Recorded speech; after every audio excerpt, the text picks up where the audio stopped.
This is a demo of the DPU discharging and charging. Everything seems to be working correctly on its own.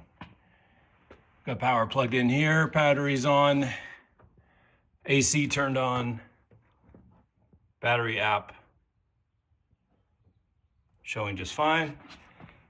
And if I turn on something here, that works fine.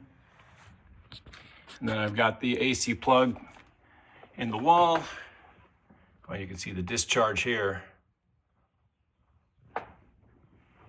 And then if I plug that in,